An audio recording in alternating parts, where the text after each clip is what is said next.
Anyone buying items through international websites will now need to sign a declaration and produce it at a customs office, where the packages have to be collected.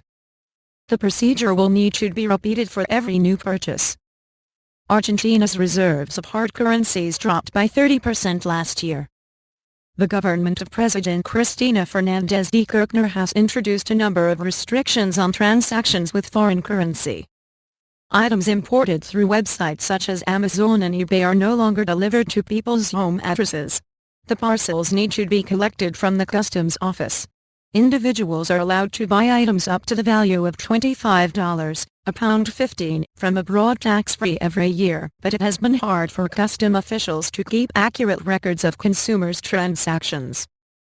Once the $25 level is reached, online shoppers in Argentina need to pay a 50% tax on each item bought from international websites. Currency controls. The government hopes that new declaration will make it easier for customs officials to enforce the import tax, says the BBC's Ignacio de los Reyes in Buenos Aires. New currency controls were introduced a week after Ms. Fernandez was re-elected in 2011. Among the restrictions introduced more recently was a 35% tariff on credit card transaction abroad.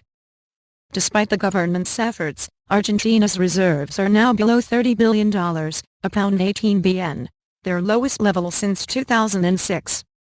Currency controls, which were common in most countries until the mid-1980s, were dropped in Argentina in 1991. Finance Minister Domingo Cavallo pegged the local currency, the peso, to the dollar. The plan collapsed 10 years later when the government was forced to devalue its currency. The country eventually froze bank accounts and defaulted on its debts. It has since struggled to attract foreign loans at market rates.